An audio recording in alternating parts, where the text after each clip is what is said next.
Hello বন্ধুরা, কেমন আছো সবাই? আশা করি সবাই ভালো আছো। আজকে আবার একটি নতুন ভিডিওতে আপনাকে স্বাগতম। বন্ধুরা, আমরা আজকে বিষয়টি নিয়ে কথা বলবো যে আমরা ইমো যে আমরা ফটো আমরা নিয়ে থাকি, আমরা মেসেঞ্জার থেকে যে ফটো নিয়ে থাকি, আমরা হোয়াটসঅ্যাপ থেকে যে ফটো নিয়ে থাকি। আজকে এই ফটো গুলো আমাদের প্রিন্ট নিয়ে কথা হবে। সেটা হলো যে আমরা কিন্তু সিম্পলি যে ফটোশপে যে ছবি অথবা যে কোনো ফাইল আমরা প্রিন্ট দিয়ে থাকি, সেই প্রিন্ট গেলা যেমন ইমোর ফটো, আপনার মেসেঞ্জারের ফটো, যেমন হোয়াটসঅ্যাপের ফটো, এই ফটোগুলা কিন্তু আমাদের অ্যাকচুয়ালি ফটোশপে শো করে না। হ্যাঁ বন্ধু, এই ছবিগুলা কিন্তু ফটোশপে কোনো রকম শো করতে চায় না। হ্যাঁ, দেখেন এই যে সমস্যাটা একটু যে পড়ে, সেটা হলো আমাদের কি কিরকম সমস্যা পড়ে। আমি এই ফটোশপটি ওপেন করছি। ওপেন করার পরে এখন আমি একটি ফটো আমি আমার মেসেঞ্জার থেকে নেওয়া একটি ফটো আমি এটাকে আমি অ্যাকচুয়ালি আমি এখন ইনপুট করব। ওকে, দেখেন আমি কিন্তু মেসেঞ্জার থেকে একটা ফটো নিচ্ছি। ফটোটা কিন্তু ইনপুট করতে যে এই প্রবলেম হয়েছে। could not problem your requested because problem এবং পার্সেন দি জেপিজি ডাটা। আমি যখন ফটোটা উঠাই যখন আমি মেসেঞ্জারে এটাকে সেন্ড করছি, তখন কিন্তু সেটা কিন্তু জেপিজি ফরম্যাটে নাই। হ্যাঁ বন্ধুরা, সেটা জেপিজি ফরম্যাটে নাই, সেটা আরেকটি ফরম্যাট হয়ে গেছে। মেসেঞ্জার ওর ইচ্ছা মতো ফরম্যাটে করে নিছে। আপনার যদি ইমোতে পাঠান, তো ইমো একটা ওর আর আলাদা একটা পার্সোনাল ফরম্যাট করে নিছে, যে ফরম্যাট গুলাতে সর্বোচ্চ রেজলিউশন কম হয়। হ্যাঁ বন্ধুরা, সেই ফরম্যাট গুলানো অনেক রেজলিউশন কম হয়।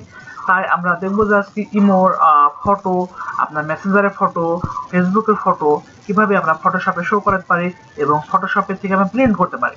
কারণ ফটোশপে শো করালে কিন্তু ছবিগুলো একটু এডিট করা যায়, সেখান থেকে অনেকটা ভালো একটা কোয়ালিটি একটা আউটপুট হয়। কিন্তু যেহেতু রেজলিউশন খারাপ, তাই আমরা এটাকে খুব বেশি একটা ভালো করতে পারবো না। ওকে বন্ধুরা, দেখে আমরা কিভাবে আজকে এসব ফটোগুলো আমরা ফটোশপে শো করাতে পারি। ওকে বন্ধুরা, এই ফটোশপে শো করার জন্য একটি আপনার সফটওয়্যার লাগবে। সেই সফটওয়্যারের লিঙ্কটা আমি ডিসক্রিপশন বক্সে দিয়ে দিব। আপনার সেখান থেকে সফটওয়্যারটা আপনি ডাউনলোড করে নেবেন। ওকে বন্ধুরা, আমার কাছে যেহেতু ব্যাকআপ ফাইল আছে, আমি সেখান থেকে আমি ব্যাকআপ ফাইলটা আমি ইনস্টল দেবো। সেটা হলো এফ সেটআপ। আপনি দেখেন এমন একটা ফাইল পাবেন, এফ সেটআপ। এই সেটআপটা আপনি ওকে ইনস্টল করে দিবেন। খুব সিম্পলি ইনস্টল। এটা সেটআপ হচ্ছে সংক্ষিপ্ত রূপ। এটার নাম হলো ফরম্যাট ফ্যাক্টরি। আপনারা ফরম্যাট ফ্যাক্টরি যদি আপনার কাছ থেকে থাকে, আপনারা সেটা আপনি করে নেবেন। আর যদি না থেকে থাকে, তবে আপনি ডাউনলোড করে নেবেন। আমার যে দেওয়া লিঙ্ক আছে, সেই লিঙ্কে গিয়ে আপনি ডাউনলোড করবেন। এটা যে কোনো ভাষণ হলেই হবে, কারণ এটা ফরম্যাট ফ্যাক্টরিটা খুব অ্যাকচুয়ালি খুব বেশি পপুলার। ওকে, এখান থেকে রান ফরম্যাট ফিল্টার ক্লোজ করে দিই, ক্লোজ করে দিলাম,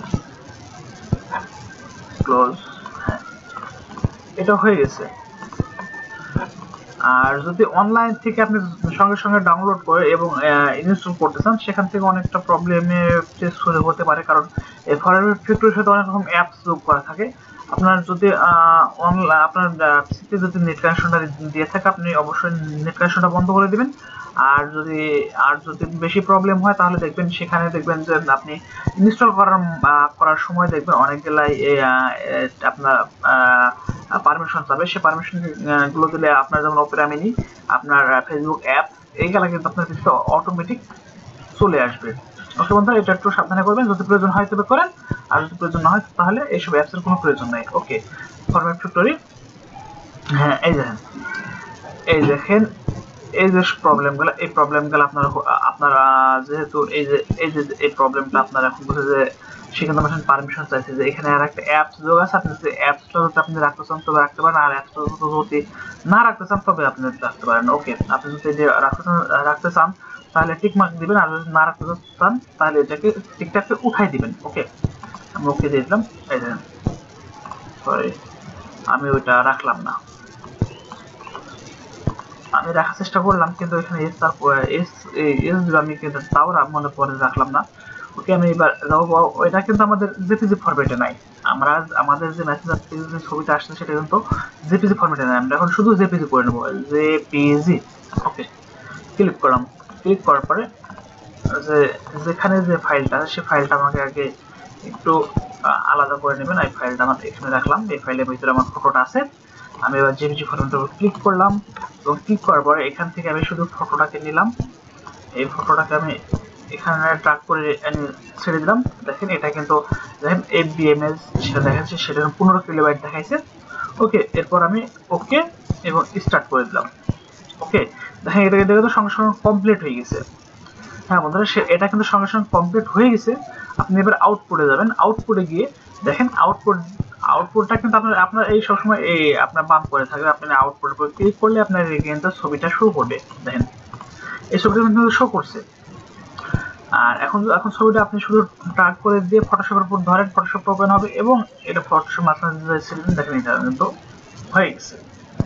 হ্যাঁ বন্ধুরা, এটা কোনো ছবি বলেন, কোনো ডকুমেন্টস বলেন, যে কোনো ফাইলে হোক, আপনার ইমোতে নেওয়া, মেসেঞ্জারে নেওয়া এবং আপনার হোয়াটসঅ্যাপে নেওয়া, যেখান থেকে নেওয়া হোক, আপনি এই ফরম্যাটের মাধ্যমে আপনি টোটাল আপনার ফরম্যাটগুলা আপনি এভাবে জেপিজি করে নেবেন, তবে কিন্তু ফটোশপে শো করবে।